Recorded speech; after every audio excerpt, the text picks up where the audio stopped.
Would you rather quit Dominoes or go back to college?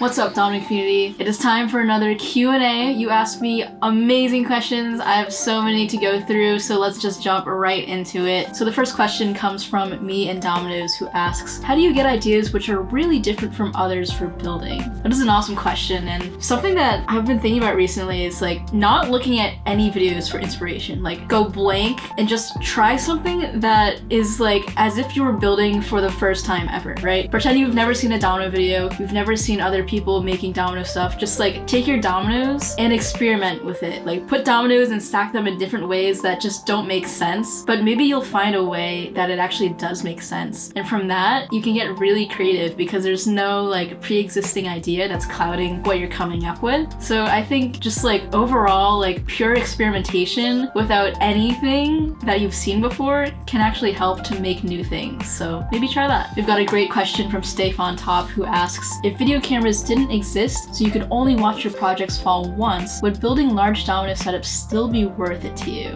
Man, without video, that's so sad because I want to be able to like replay the topple and share with others. But if I really think about this question, I think I still would be building dominoes because part of the fun for me is just the process of building. It's like such a really like relaxing part of my day when I get to build dominoes. And even if it's not online or like posted in video form, like I can always invite people to come watch the topple and have, you know, actual events to do dominoes. Like I think there's still a lot of enjoyment, and even if it's just for myself, like I can have that personal satisfaction that I still had an idea and I built the project and I toppled the project and I'm happy with it for myself. So I think I still would be building, but of course, love the videos. Can't get enough of the domino videos. Girls vs. Boys Dominoes asks, would you rather quit Dominoes or go back to college?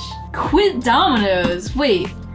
Or go back to college? I mean, at this point, I don't think I can quit Dominoes. It's just like part of who I am as a person. So I think I would go back to college. Yeah, I could never give up Dominoes at this point. And I love Dominoes. Like I don't see myself not liking Dominoes. At least I hope that doesn't happen. Bullseye Productions TV asks, what is your favorite chain reaction you've built other than Dominoes? So I think my favorite chain reaction is what I built in the lemonade machine. I built the office section just using a bunch of like office equipment and random things, and I was really proud of that because I'm generally not a chain reaction builder, but I think that was a good one. Zara Dominoes asks, can you build 100 dominoes in 1 hour? Yes, I can. I can probably do more than that, maybe even 2,000 dominoes in an hour if I'm like really speed building. But yeah.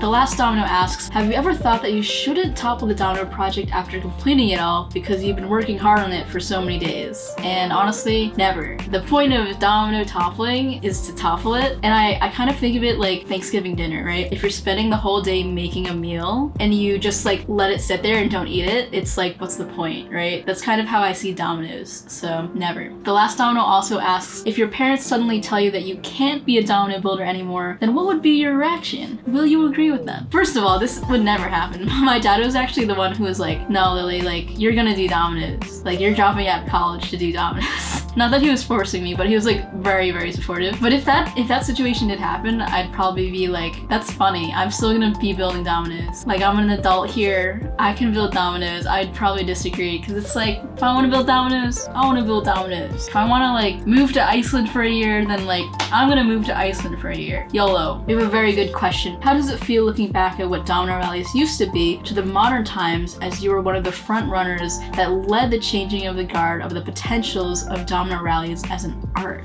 Wow. First of all, I really appreciate this question, and the fact that you think of me as a front runner making domino rally as an art form means a lot. It feels nostalgic looking back at the old days of dominoes and, you know, seeing all the different contraptions and even the styles, how that has been radically different than how people build dominoes now. in some ways. I'm like excited to see where it goes, and I'm excited to see how diverse domino building is becoming. I think there's still so many possibilities with dominoes, and it's just something that we all get to explore together, and that just like, I don't know, like fires me up. Like there's like endless possibilities. The fact that now it's becoming more of an art form, I think is gonna help everyone in the long run. It's not just some toy, but it's some new medium. Like this is like history in some ways, and maybe it sounds like I'm overreacting, but I really do think like domino art is like the next big thing. Like it really can be. It's gonna take some time. Trust me on that one. It's the domino art revolution. Johnson Lim asks, why don't horizontal dominoes work on slippery floors? That's typically because there isn't a lot of friction between the surface and the dominoes, so the sideways dominoes will typically end up sliding without actually like rotating over. You need a little bit of friction for the domino to like actually tip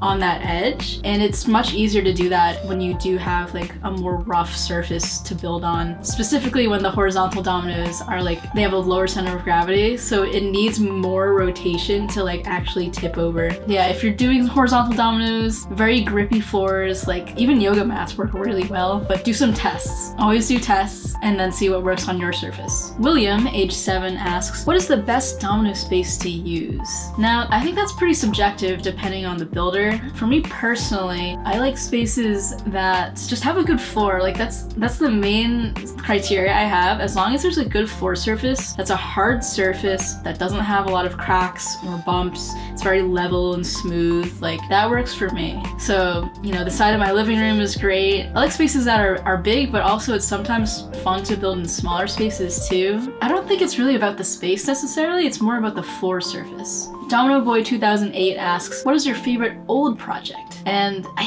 think it's gotta be the first project in Domino Rally 10. There's something about that project with like the music and just the way that it's filmed, and there's like, it's like basic tricks for the most part, but the sound of the dominoes combined with like the whole package of the video just feels so nostalgic, and I just love watching this video. I don't know why, but yeah, that's gotta be it. Carrie asks, how do you start a school domino club? How many dominoes per student would you suggest? How many times per week would they need to meet, and for how long? Must there be a place to set up the dominoes and keep them up? Or is there enough to do that activities could be set up and wrapped within an hour? Awesome question. I'm glad that you're interested in starting your own domino clubs. I really recommend that, and it's great to just get other people involved. If they're just starting out, I would recommend maybe 200 dominoes per person, but that could always increase if it's, you know, a little bit more of a older crowd and they want to make even bigger projects. How many times you meet is really up to you, whatever you'd like, and for how long is also up to the people. If you find that the builders really want to make projects all day or like after school for like hours, like I encourage that if that's possible with the school. If it needs to be just an hour-long club, that's also doable. You might not be able to make like larger projects at that time, but I think that's a good amount of time for people to understand a little bit of the basics of dominoes and try it out to see if they actually like it and want to continue with that. So maybe it could be like an open house for 1 hour in the beginning, and then the people who really stick with it, then it could be like a 2-hour domino club, or I don't know, however long you want it to make it. I feel like that would be really fun. But if you are interested in making your own club, talk to your teachers, talk to even your library. Local libraries love to do domino clubs. I'm sure they could help you set that up. But if you do have additional questions, feel free to email me at h5dominocommunity@gmail.com. Maybe we can help out. But have fun, be safe, and keep on building. That sounded like an ad.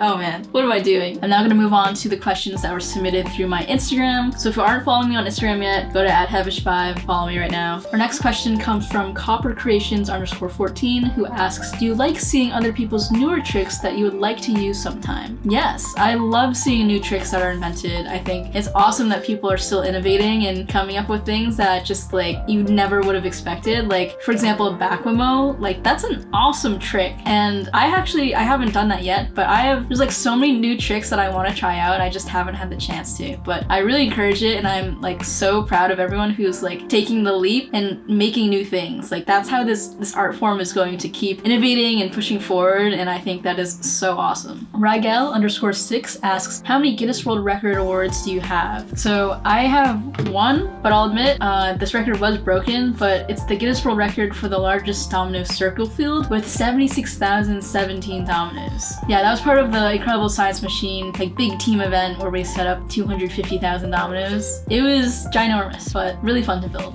Domino World 123 asks, will there be more of the H5 Domino Creations refill 60-piece packs? Probably. As you know, these are now available and listed on Amazon in the USA. Hopefully they're back in stock right now, but you can check the link down in the description. We got all the brand new colors, and I'm sure there will be more new colors in the future in new packs where you can buy just the dominoes. I can't guarantee anything right now, but hopefully if these packs do really well, we can get the word out more and create even more dominoes and more colors and get it released to more countries. So just thank you for your support. And I know like it takes a really long time to make these products, so I just really appreciate all your patience. Excited for new stuff coming soon. I think those are all the questions that I have time to answer right now, but as always, if you do have another question, you can go to my website at heavish5.com/getinvolved. Ask your question there for the next Ask Heavish5 video. Our featured community member is Jude's Dominoes, who has been making some really impressive domino projects.